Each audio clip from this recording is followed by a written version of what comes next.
এই মুহূর্তে talk of the country জনপ্রশাসন মন্ত্রণালয়ের চুক্তিভিত্তিক নিয়োগ পাওয়া সিনিয়র সচিব মোহাম্মদ মোখলেসুর রহমান এবং বিতর্কিত দুজন যুগ্ম সচিব ড জিয়াউদ্দিন আহমেদ ও আলী আজমের ঘুষ কেলেঙ্কারি তথ্য। হোয়াটসঅ্যাপে তাদের কথোপকথনের কিছু স্ক্রিনশট রাষ্ট্রের বিভিন্ন গুরুত্বপূর্ণ মহলে। এ নিয়ে খোদ প্রশাসনে চলছে তোলপাড়। পুরো ঘুষ টাকায় নয়, অর্ধেক ডলার আর বাকিটা ক্যাশে পরিশোধের তথ্য বেরিয়ে আসলে উদ্ভূত পরিস্থিতি তৈরি হয়। চলতি বছরের এপ্রিলে আরেকটি ঘটনায় ঘুষ লেনদেনের টাকার পরিবর্তে ডলারের তথ্য প্রকাশ পেয়েছিল। কারিগরি শিক্ষা বোর্ডের কম্পিউটার সেলের সিস্টেম অ্যানালিটিক্স AKM শামসুজ্জামানকে গ্রেপ্তারের পর বেরিয়ে আসে প্রতিষ্ঠানটির সনদ বাণিজ্যে জড়িতদের নাম। সর্বোচ্চ বিদ্যুৎ সাশ্রয় যমুনা এসি, মাত্র 24 টাকায় এসি চলবে সারাদিন। যমুনা এসি। এমনকি শামসুজ্জামান নিজে দুর্নীতি দমন কমিশনের মামলা থেকে রেহাই পেতে সংস্থার 2 কর্মকর্তাকে ডলারে ঘুষ দিয়েছেন। শামসুজ্জামান ঘুষ দিলে বদলে যায় তদন্ত কর্মকর্তা।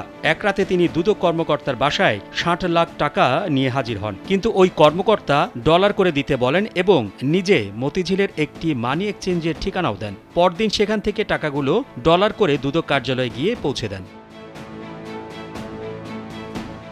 টাকার পরিবর্তে ডলারে কেন ঘুষ লেনদেন বেড়েছে? প্রাথমিকভাবে কারণ হিসেবে বিশেষজ্ঞরা মনে করছে সহজে লুকানো, বিনিময় ও বহনযোগ্য হওয়ায় ডলার আর ইউরোতে ঘুষ খান সরকারি আমলারা। তাদের বাসাবাড়িতে অভিযান চালিয়ে বিপুল পরিমাণ মার্কিন ডলার আর ইউরো উদ্ধার করা হচ্ছে। কিছু নাম সর্বস্ব অবৈধ মানি চেঞ্জারের মাধ্যমে বিলিয়ন বিলিয়ন ডলার নিয়ে যাচ্ছে পাচারকারীরা। খোলা বাজার থেকে কারা ডলার, ইউরো সহ অন্যান্য বৈদেশিক মুদ্রা নিয়ে যাচ্ছে তাদের উপর কড়া নজরদারির সময়ের দাবি মনে করেন তারা।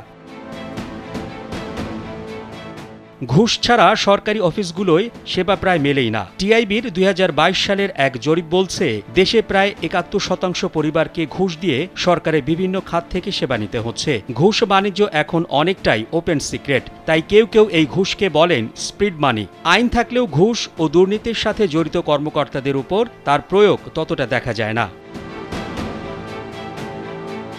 ঘুষ, দুর্নীতি, খেলাপি ঋণ এবং টাকা পাচার একটি দেশের সামাজিক, অর্থনৈতিক এবং রাজনৈতিক স্থিতিশীলতা ধ্বংস করে দেয়। এই সমস্যাগুলো কেবলমাত্র একটি দেশের অর্থনীতিকেই নয়, বরং তার সামাজিক কাঠামোকেও বিপর্যস্ত করতে পারে। তাই এগুলোর বিরুদ্ধে কঠোর পদক্ষেপ নেওয়ার আহ্বান বিশেষজ্ঞদের। মোহাম্মদ শাহাবুদ্দিন মাহতাব, কালবেলা।